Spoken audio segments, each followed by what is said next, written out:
Pokemon Masters EX has a problem.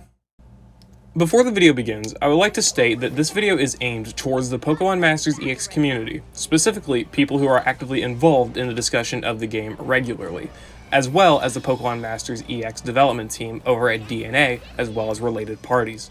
If you are not involved with any of these groups, then I highly suggest you click off this video as it is unlikely to interest you. With that being said, let's dive into it.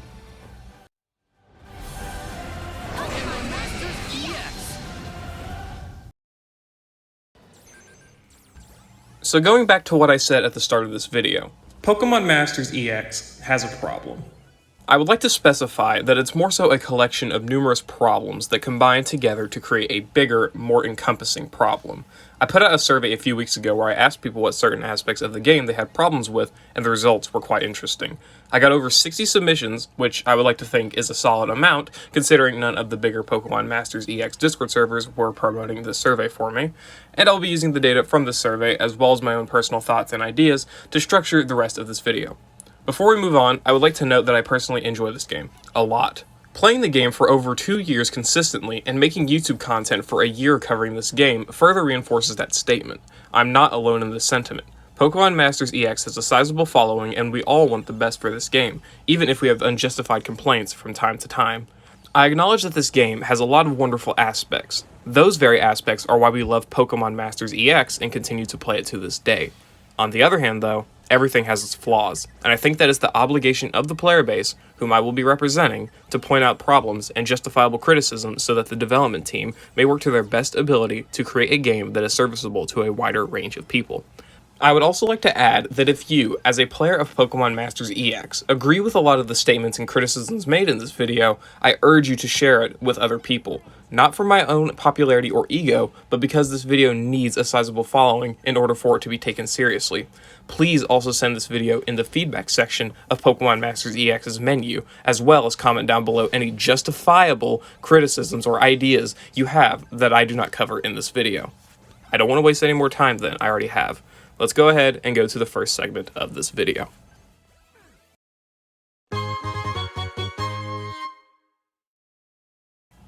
A rerun is a community-made term that is used to describe a sync pair's return into the sync pair scout. I will be using this term before this segment to help convey my points. In the survey, I asked people if they think that limited sync pairs, Poke Fairs, Master Fairs, seasonal sync pairs, and etc. return often enough. It was nearly a 50-50 split, with 45% of the player base saying that limited sync pairs do not return often enough.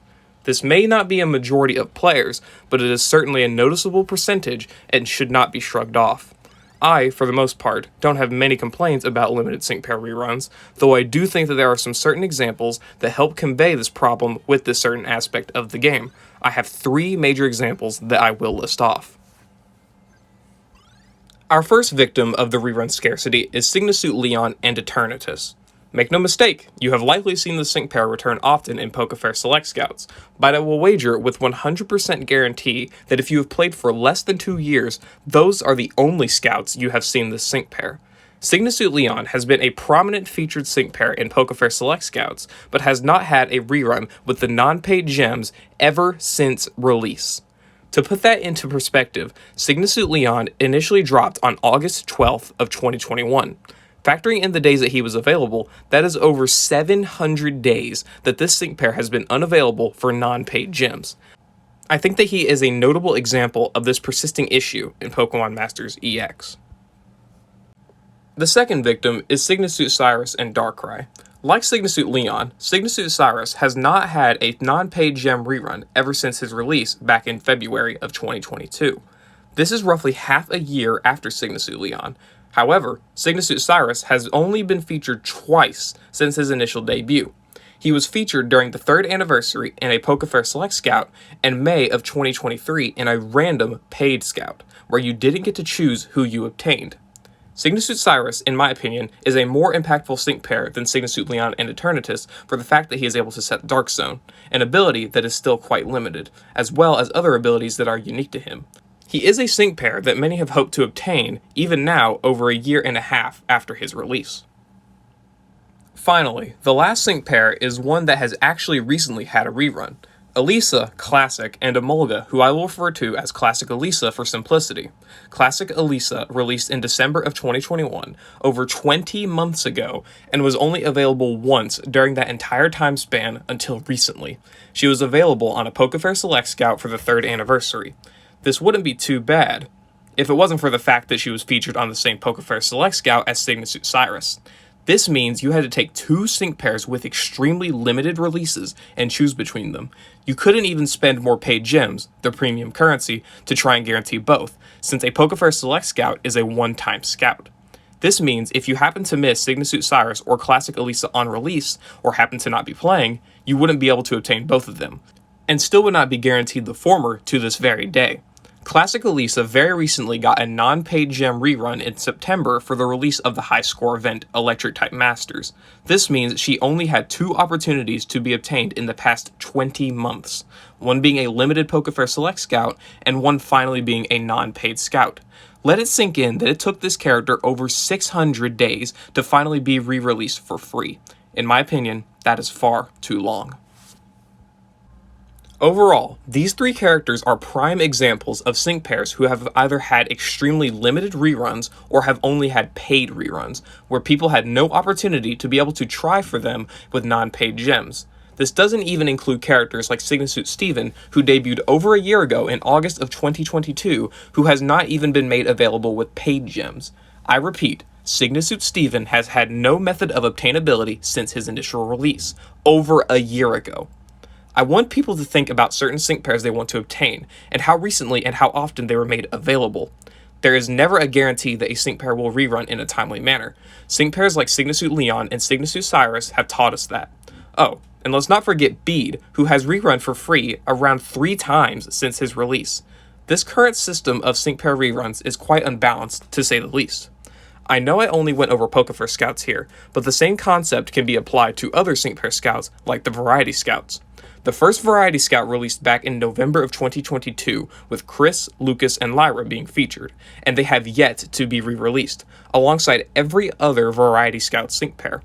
I'm not going to mention Master Fairs or Seasonal Scouts, because Seasonal Scouts have very consistent return dates, while Master Fairs are known to come back on or around Pokemon Masters Day, so we have a good idea of when we can expect their re-release, albeit a little bit slow. I would say that Pokefairs are definitely a prime example of the inconsistency with sync pair reruns though, without a doubt. I think a good way to fix this problem would be to release more sync pair scouts with multiple featured sync pairs. The Pokefair Scout with Gloria, Dojo Uniform, and Urshifu, as well as Signasuit Lysander and Volcanion, is a great example of a good rerun scout. Also, the sync pair scout featuring Signasuit Hilbert and Genesect, Signasuit Hilda and Victini, and Signasuit N and Kyurem Black is another great recent example. I think another way to alleviate this would be to re-release limited sync pairs on new sync pair scouts. For example, if there is a new Pokefair N, you could re-release sync pairs like Skyla, Anniversary 2022 and Tornadus, Elisa, Classic, and Emolga, and Signasuit Hilda and Victini as some prime examples. These returning sync pairs would add a significant level of incentive to spend on the sync pair scout. This could also be used as an incentive to pull for sync pairs that are considered subpar or below average, because they wouldn't be the only defining factor on spending on the sync pair scout. This kills 2 birds with 1 stone. You're able to provide desperately needed reruns to sync pairs who need it, as well as incentivizing a wider range of people to spend their gems on these sync pair scouts. This is only one of numerous ways to fix this issue, but I will leave the topic where it is for now, as I feel I have adequately conveyed my point and why the current system for sync pair reruns needs to be addressed. With that, we'll move on to the second segment where we'll discuss the rallies that are commonly held on X, formerly known as Twitter.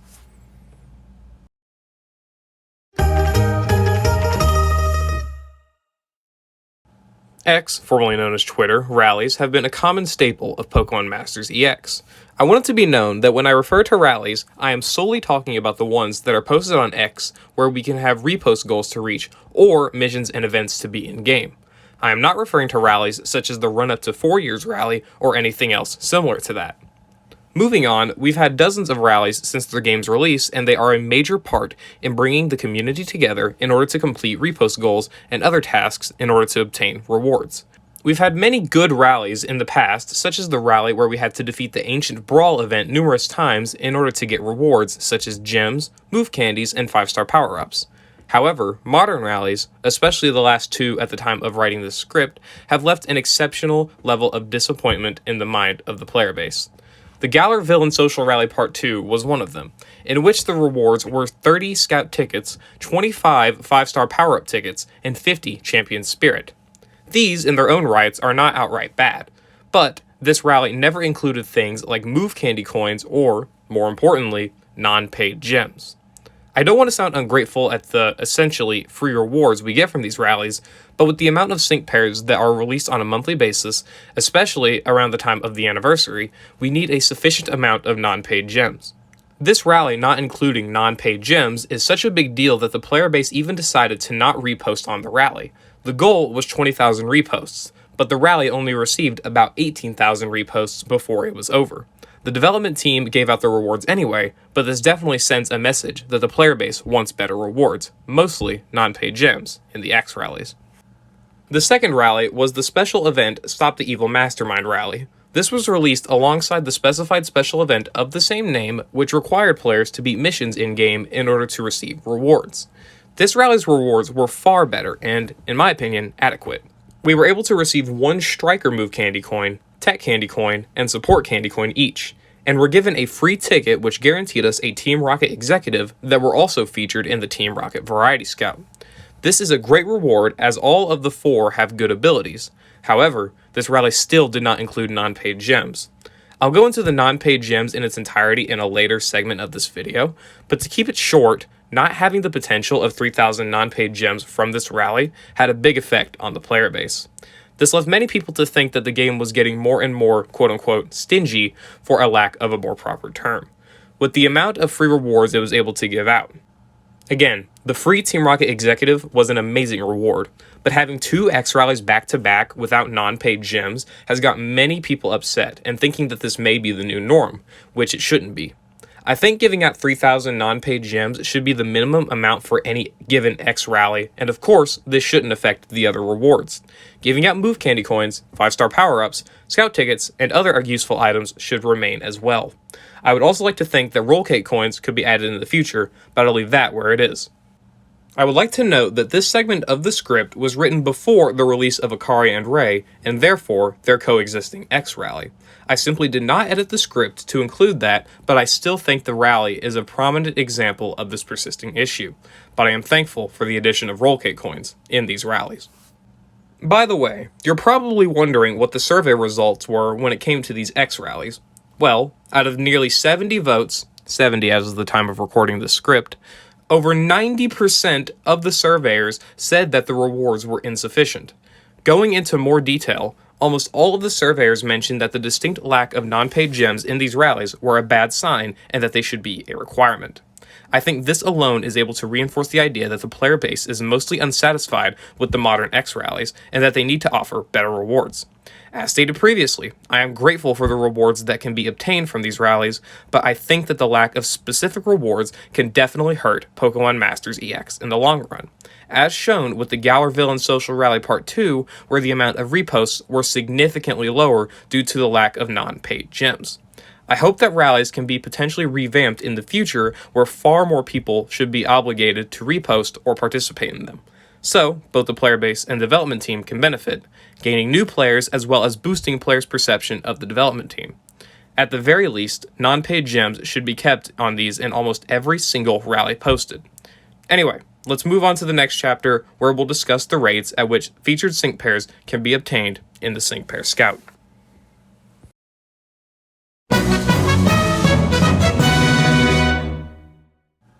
Before I go super deep into this chapter, I want to elaborate on what I mean by pull rates. What I define as a pull rate is the percentage chance that I can obtain a specific sync pair or a group of sync pairs from the Sync Pair Scout. For example, the pull rate of most Pokefair exclusive characters are 2%, a Master Fair is 1%, and etc. What is the problem with sync pair pull rates, you may ask? And to that I have to answer, mostly nothing. I don't see a big problem with the pull rates for a solo Pokefair, seasonal, spotlight, Variety, or Master Fair Sync Pair Scout. But there's one word that I was keen to include: solo. Most sync pairs tend to debut on a sync pair scout with just themselves as the featured sync pair, meaning that they have a 1% or 2% pull rate depending on the type of sync pair scout. I don't have a problem with this, as I understand the reasoning behind making certain sync pairs easier or more difficult to obtain than others. It's the basic principles of a game with these gacha/lottery aspects. What I do have a problem with, however, is when these sync pairs return, or debut in some cases, on sync pair scouts with multiple featured sync pairs. The rates tend to get split between multiple sync pairs, which is fair, as it would be quite an imbalance to be able to pull so many featured sync pairs with relative ease. However, I think the method of splitting the pull rates of these sync pairs is dramatically hurting the innate value of these specific sync pair scouts, as well as the possibility of players spending their gems on these same sync pair scouts. The survey I put out had many different options on what the player base thought about their satisfaction for specific types of sync pair scouts, and these were the results. Note how most, or a big percentage of people, tend to think that Pokefair, Master Fair, and Seasonal Scouts have sufficient pull rates. However, if you look at other options such as the Variety Scouts with multiple featured sync pairs, as well as Seasonal Scouts with multiple featured sync pairs, you will see that not even a combined 40% of the 68 total surveyors believe that the pull rates for these sync pairs are sufficient. I agree with the player base's sentiment in these areas, and I have multiple prime examples of why. First is the most recent and arguably the biggest offender of botched split sync pair pull rates, the Team Rocket Variety Scout. This sync pair scout featured 5 total new sync pairs, which is great. We got the debut of the 4 Team Rocket executives, as well as a new strong sync pair for Giovanni and Rhydon. Prior to the sync pair scout debut, people were wondering what the pull rates would be, if they would have a combined total increase, or if they would be split between the 2%. Sadly, it was the latter. 2% split 5 ways evenly is 0.4% for each individual featured sync pair. These are among some of the lowest pull rates for any featured sync pairs I have seen in Pokemon Masters EX, as well as most mobile games I have played. This sync pair scout having a 0.4% pull rate for a specific featured sync pair means that many people who wanted a specific sync pair from this sync pair scout would be very likely to go to scout points. Pulling until scout points is not a new concept, nor is it necessarily a bad thing. The idea of guaranteeing a selection of any sync pair available in that sync pair scout is a great feature and one that shouldn't be taken for granted. However, this sync pair scout had the most abysmal pull rates out of all of the sync pair scouts available at the time, even worse than the Master Fair Kanto Neo Champion sync pairs. These unfortunate pull rates just left many people disappointed, and it also prevented many people from pulling on the sync pair scout. Variety Scouts already are something not popular among the fanbase due to the reuse of assets made into a premium format, but that's a whole other point. Putting an already unpopular sync pair scout format into the game and splitting the pull rates to where it's nearly impossible to pull any specific sync pair before scout points just combine together to create something that the player base found to be completely lacking in any sort of value. This overall hurt the Variety Scout sales as well as left the player base with disdain, especially because 4 new characters were finally playable, but were locked behind a widely disliked sync pair scout format, as well as locked behind less than 1% rates individually. This was somewhat counteracted by the free Team Rocket executive ticket, which, as stated prior, was a great gift. But it definitely did not completely offset the feelings of annoyance for having those same sync pairs be otherwise locked behind a less than worthwhile sync pair scout. The second offender is the Seasonal Sync Pair Scout Reruns. These are sync pair scouts that feature seasonal sync pairs of a certain time period, for a lack of a better word, that have debuted in years past. The idea of returning old seasonal sync pairs so that more people will be willing to pull for them is not a bad idea at all, and I am personally very grateful for the opportunity to obtain a returning seasonal sync pair, whether it be via the non-paid gem sync pair scout or the paid tiered sync pair scout. The latter of which is actually quite a good system that I think is fair with its cost as well as its rewards. My and most of the community's problem lie in the non-paid gem sync pair scout, where the individual pull rate for each featured sync pair is split evenly by 2%. This is very similar to the Team Rocket Variety Scout mentioned prior, but it can, and mostly is worse every time we get one. As of October of 2023, almost every single returning seasonal sync pair scout for each time period will feature 6 or more sync pairs. New Year's will have the 6 shown, Summer will have the 8 shown, Fall will have the 6 shown, Holiday will have the 8 shown, and Spring will have the 2 shown, but I'm not discussing them since they were the only spring seasonal sync pairs we ever got. Having 6 sync pairs be featured on one sync pair scout means that the rates of pulling an individual sync pair is 0.33 repeating percent. This is even lower than the Team Rocket Variety Scout, which I've already gone into detail on why the rate is so low. Having 8 sync pairs be featured will result in a 0.25% pull rate for an individual sync pair. This is one of the absolute lowest pull rates and makes the appeal of these returning seasonal sync pair scouts look even more unappealing than the Team Rocket Variety Scout. The only saving grace for these returning seasonal sync pair scouts is that they have a paid gem tiered scout, which guarantees you your selection of whichever seasonal sync pair that you want that is featured on that sync pair scout with about 10,000 paid gems. This is not a bad deal, but this is only results in one guaranteed sync pair, meaning if someone is missing more, or if they want extra copies of the sync pairs, then they would be forced to go for a 0.33% or 0.25% pull rate, which is absolutely absurd, and no one is likely to do that. This results in a massive loss of sales for the sync pair scout, and if the system was changed even a little, the potential profit monetarily, as well as in terms of the player base's satisfaction, would increase immensely. One potential change would be to split the sync pair scouts into multiple different sync pair scouts. For example, with the Team Rocket Variety Scout, you could have Giovanni, Archer, and Ariana featured on one sync pair scout, with Giovanni, Petrel, and Proton being on the other.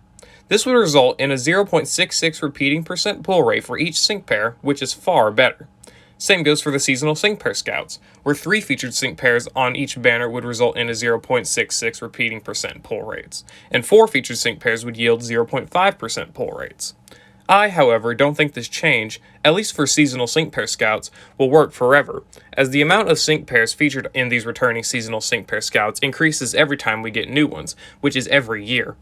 This means that in the future we could see 10 or 12 featured sync pairs in one sync pair scout, and I don't like that. I personally think the best path of action is to have every seasonal or variety sync pair scout with 3 or more featured sync pairs have a 0.75% pull rate for each individual sync pair. This rate would not go up nor down no matter how many sync pairs are added.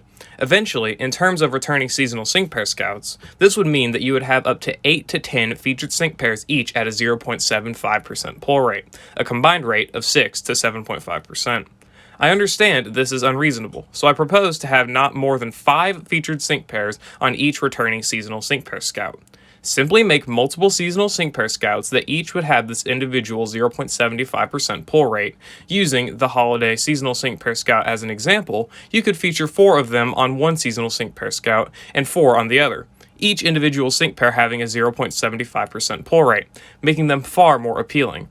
You could also add rewards for spending gems on this sync pair scout, such as move candy coins, 5-star power-ups, or roll cake coins.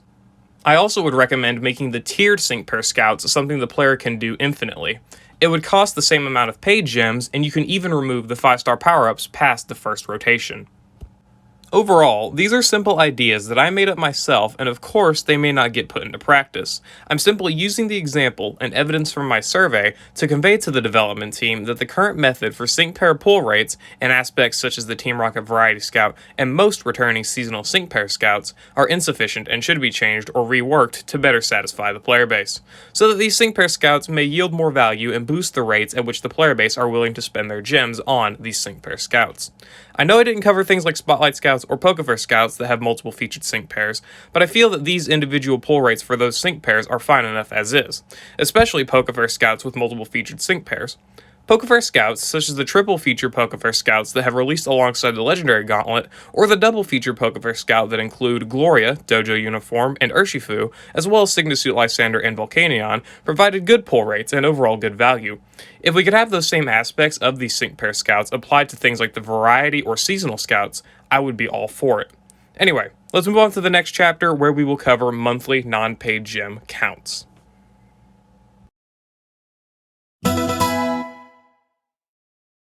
I want it to be known that when I say things like gem count or gem total, I am referring to the amount of non-paid gems guaranteed to be obtainable by players on a month-to-month basis. This includes things like login bonuses, stage clear rewards, missions, the daily gems in the purchase gem shop, and other methods. This does not include things like most sweepstakes where not everyone is able to get the reward. With that out of the way, I asked people in the survey if they were satisfied with the amount of non-paid gems available, and the results were honestly not shocking to me. As you can see, I categorized it by what people think should be the new minimum monthly gem count, and you can see that less than 6% of the people said they were satisfied with the current amount given. I can understand this sentiment as the monthly gem count from each month is both inconsistent and widely considered to be relatively low. I'm honestly going to keep this segment a little short as I don't have too many personal inputs on it, but I do want to speak for the player base, or at least my surveyors, on this point.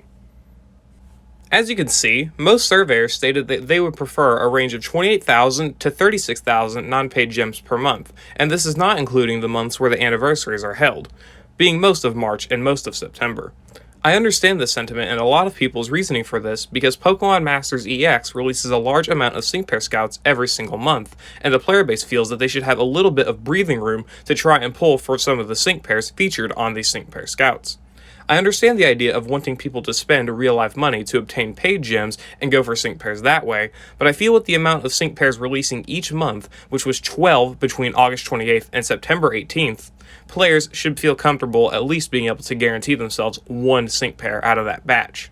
I feel that Pokemon Masters EX would yield better profit too, as people would be more willing to spend money for gems if they knew that they could potentially fall back on more non-paid gems throughout the month. I know I would be more willing to buy paid gems if I could rely on a few thousand more gems per month to try and guarantee myself the sync pair that I like. Again, I don't have too many personal inputs on this, but I do feel that there should be around 30,000 non-paid gems available to the player base on a month-to-month basis, with that amount increasing during the anniversary months, since they are the time where the most valuable sync pair scouts, such as the Poke Fair Select Scouts, Seasonal Select Scouts, and Master Fair Scouts are made available, the former two causing people to already spend money which they would have otherwise likely spent for the new sync pairs. Giving the player base more non-paid gems could offset this annoyance in both people who spend money on Pokemon Masters EX and of course those who don't. This helps show more generosity to the player base and is likely to make more people spend money on Pokemon Masters EX, since they know that they can rely on the generosity of the gem rewards to give them a crutch with their spending. I hope that this segment helped interpret the player base's feelings on how non-paid gem distribution is being handled, and we'll move on.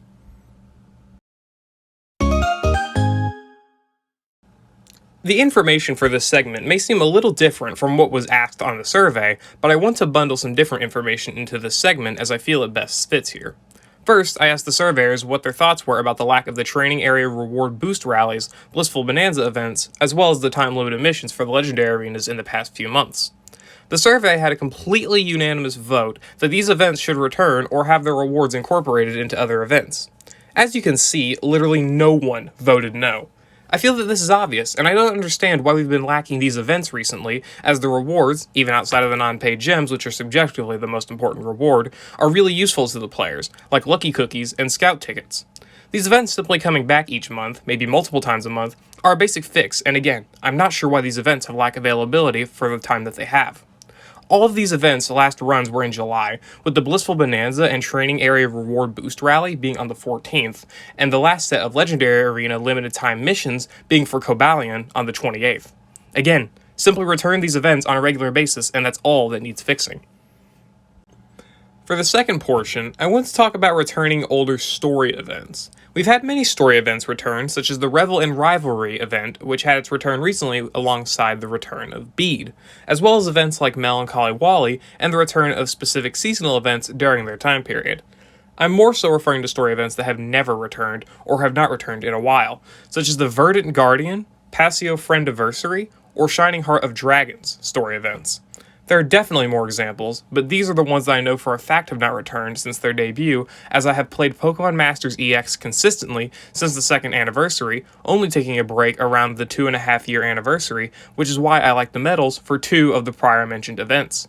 Also, older seasonal events sadly do not ever get their returns outside of the year post-initial release, which I can understand, but I feel that it's not a big issue to re-release story events alongside the potential return of sync pairs which debut in that story event.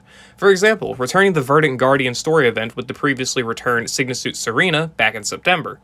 I can understand the potential of being overwhelmed by the exchange shop, but I feel that simply giving out a little bit of extra stamina or having the players manage their stamina usage a little bit more efficiently can alleviate that problem. I simply want to be able to experience these older story events for myself as I never got to on release. Sure, I can go watch a YouTube video over the story, but I want to be immersed myself and not just watch someone else go through the event. Also, of course, being able to obtain the medals would be nice for completionists. Overall, returning useful events like the Blissful Bonanza and the Legendary Arena limited time missions are a great way to keep players satisfied with the rewards, as well as give players more content to complete on a month-to-month basis.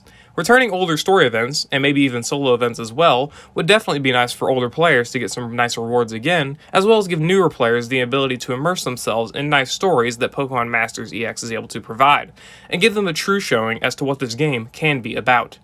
The ability to enjoy and relate to the trainers through these story events is an amazing aspect of this game, and why a lot of people played initially and continue to play it to this day. I hope that the player base agrees with me on these aspects, as I would really enjoy the ability to play through events I never got to, so please consider it.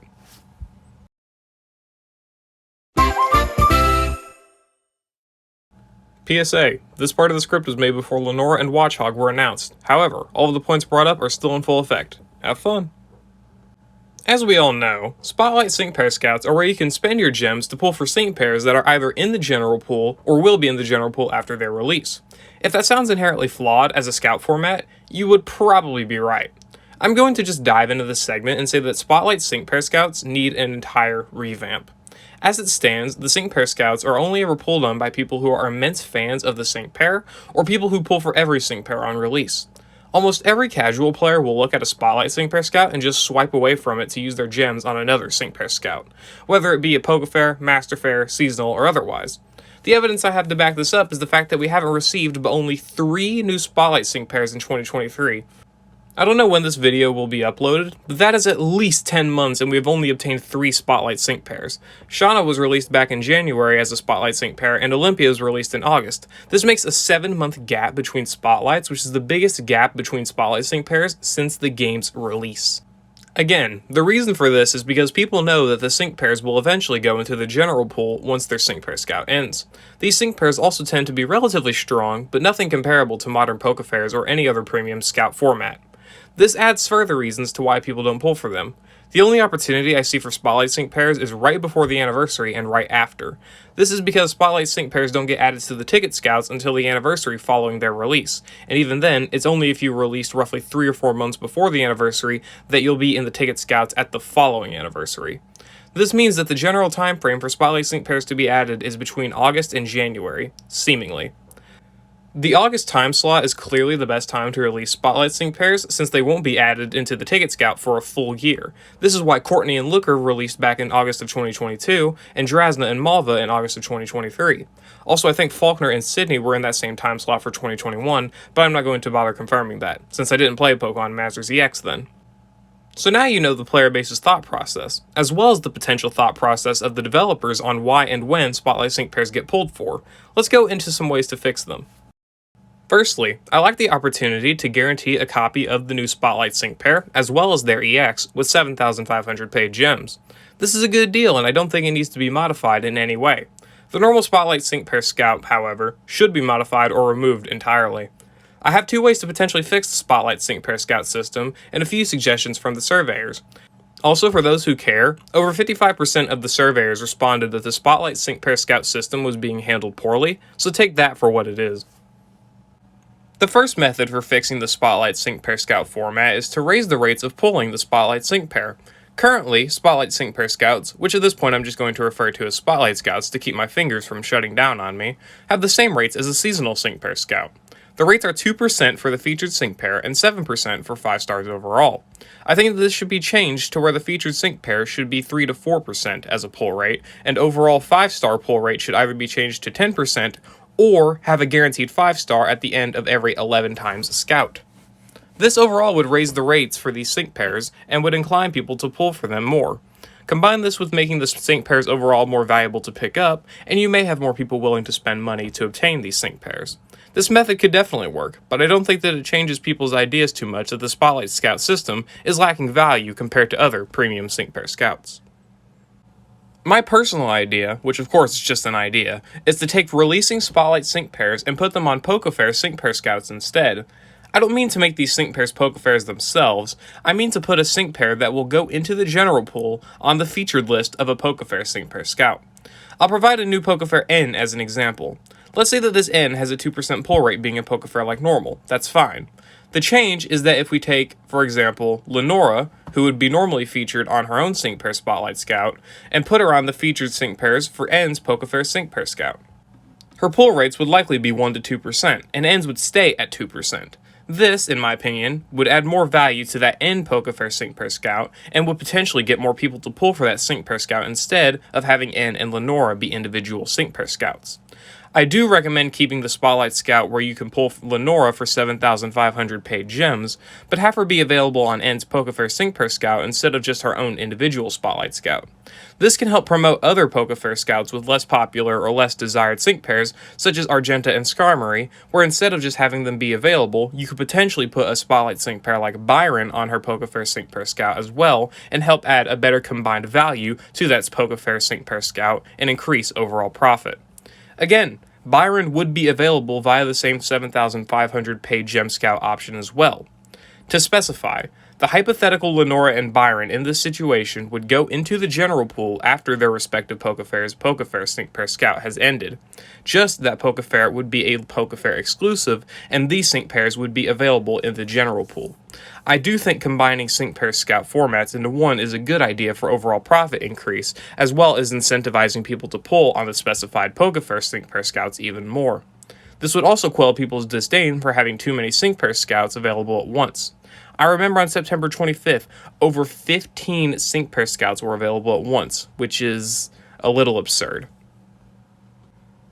Overall, I think the Spotlight Sync Pair Scout format needs changed. We should also get more Spotlight Sync Pairs. Having only 3 within a 10-month window is unheard of in this game's history, and it also prevents players from being able to pull and use newer sync pairs, which these Spotlight Sync Pairs were able to provide. I hope that we get more Spotlight Sync Pairs and that the current situation of Spotlight Scouts gets revamped for the better.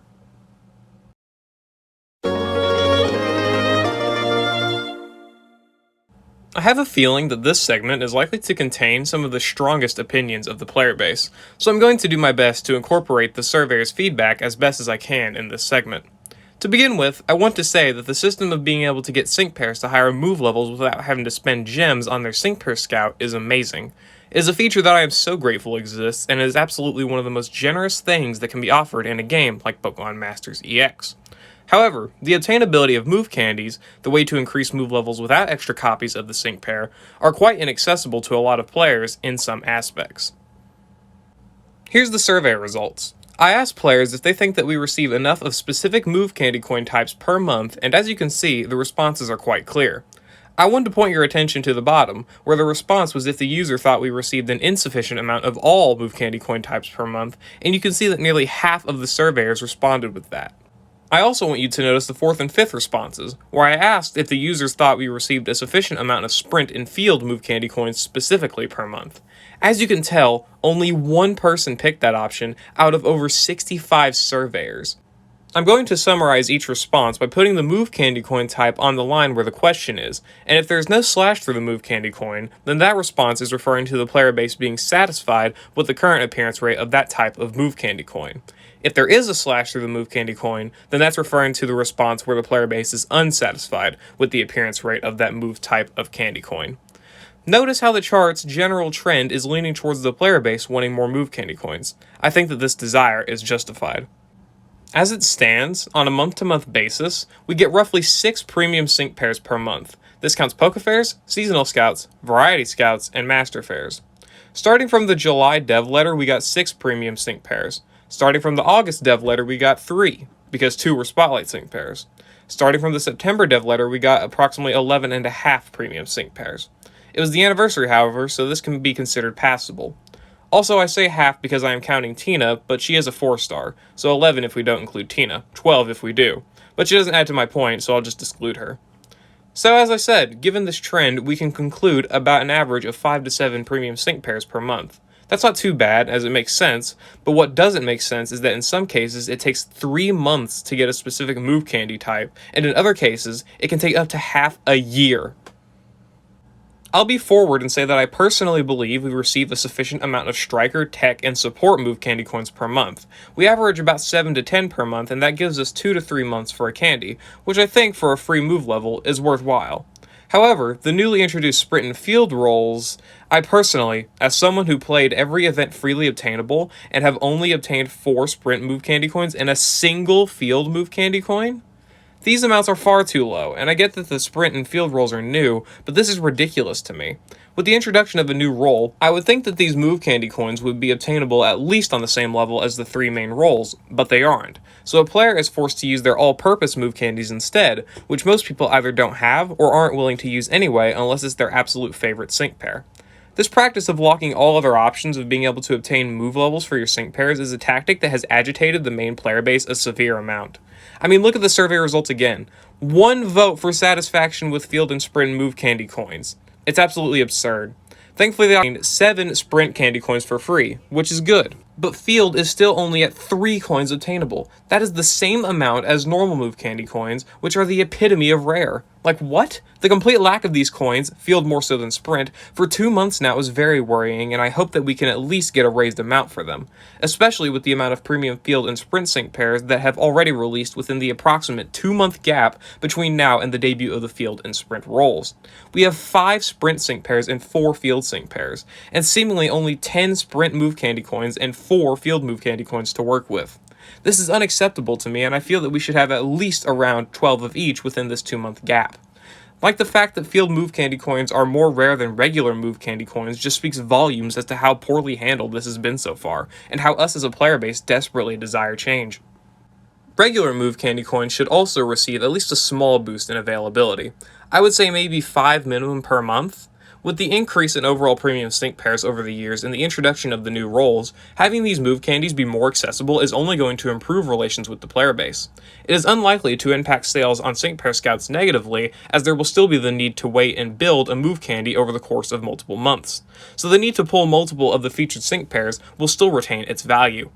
Especially when it comes to sync pair scouts like the Team Rocket Variety Scout, where you're forced to pull for extra copies of sync pairs with horrid pull rates. So these extra candies would help out in leveling up these sync pairs' move levels, and would help ease the player base's qualms with low pull rates. Overall, please do consider raising the amount of all move candy coin types available per month, and at the very least give us more field and sprint move candy coins. It would make the player base so unfathomably happy, and would really help out with the amount of premium sync pairs released on a month-to-month basis.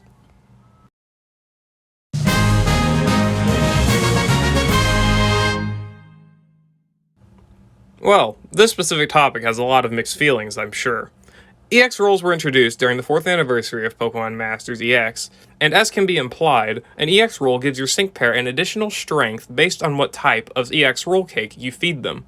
For example, Neo Champion Red debuted as a striker, and he has the EX role of a tech, meaning that his sync move has the 1.5 times additional damage multiplier like all EX tech sync pairs have, as well as giving him extra stats. This type of feature in itself is very strong and can be very useful for a lot of sync pairs. However, a lot of players have things to say about this feature, both positive and negative.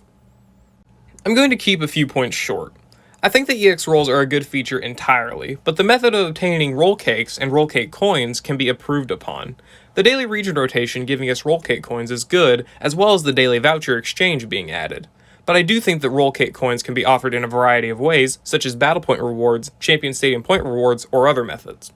I love the ability to get roll cake coins from Pokefair scouts, so maybe extending this same reward system to the other sync pair scouts, like seasonal scouts and master fair scouts, are a good idea. Speaking of master fair scouts, one of the most glaring problems the player base had with EX rolls was how they were introduced. EX roll cakes were introduced to most players upon the release of Neo Champion Red and Articuno, where people saw that the sync pair scout had a paid option, where the only difference was the obtainability of a tech EX roll cake if you happened to pull Neo Champion Red. This makes a big portion of the player base upset, and I honestly believe that if this was never available, the player base's opinions on EX rolls initially would have been a lot better. I don't like this system, but I also don't see it going away, so making roll cakes and roll cake coins more available to the general public with the methods mentioned prior is a good way to offset the disliking of how they were introduced. Again, I don't think EX rolls are a bad thing. In fact, I enjoy being able to obtain the roll cake coins and use them to upgrade some of my favorite sync pairs, but I also think that this should be more available in a more diverse amount of ways, as it will keep the player base playing the game, as well as being a good way for newer players to boost their sync pairs to have an easier time playing the game. Simply adding more ways to obtain Rollcake coins, and also please implement Field and Sprint EX rolls. Giving support sync pairs a Tech or Striker EX roll is killing me, and so many sync pairs would benefit immensely from the Field and Sprint EX roll mechanics. Anyway, I like EX rolls, and I hope that they become more available and more widely liked in the community. So please help us reach that level of understanding, development team. It would be universally appreciated. To end off this video, that has taken me the better part of 2 months to create, I asked the surveyors about their thoughts of Pokemon Masters EX as a whole. I gave them a satisfaction scale between 1 to 10, and here are their results. As you notice, most people's responses are in the middle. Obviously this is because this survey was for criticism of Pokemon Masters EX, but I still do feel it's worth noting. The people who replied with written responses provide a solid list of things that they wish to be implemented or focused on in Pokemon Masters EX. Another piece of feedback was to implement more difficult and interesting game modes. A lot of the surveyors seem to like the rental battle, so maybe bring back that system and even use it to allow people to test out newer sync pairs. Having a newly released sync pair be able to be tested in a limited environment can help the player choose if they want to pull for that sync pair, and rental battles in a general could be a good way to get people to use sync pairs that they have never used before and think of new strategies that they didn't before. Keep this type of thing coming. A lot of the replies are also saying that there wasn't much to do. Giving players a new form of difficult battles could alleviate that, or at least give players a reason to want to keep playing outside of testing new teams in battles like the Champion Stadium or Legendary Arena. I know these are some brief ideas, but I feel that this final segment has highlighted some of the additions the player base would like to see added to increase the overall positivity of the game. Of course, everything else provided in this video is extremely important, and most of the issues I feel should be prioritized and getting fixed so that we can look forward to new updates instead of dreading the current systems. I, along with most other people watching this video and filling out this survey, love Pokemon Masters EX. I wouldn't take my time to write this script and make this video if I didn't. I would have just simply stopped playing. There are many great aspects, and I would love to thank the producers and developers for, such as the introduction of expanded grid tiles for sync pairs like from the villain events or for Pokemon Masters Day, or the introduction of free NPC sync pairs, can we please get more, and the Trainer Lodge and its amazing free rewards. The best part of Pokemon Masters EX, to me, is the ability to bond with trainers and Pokemon that I like, and seeing their relationships and interactions with other characters, as well as the voice actors doing such an amazing job of bringing these characters to life. From the bottom of my heart, thank you for all of these wonderful additions. I will still continue to support Pokemon Masters EX, but I want to see the game get better in a lot of its flawed areas so that the community can grow even more and the game can live on for many more years. It's in the interest of both the community and the developers of Pokemon Masters EX that I released this video, so please consider some of the critiques and ideas that I have brought forth so that we can continue to enjoy the experience we all have in Pokemon Masters EX.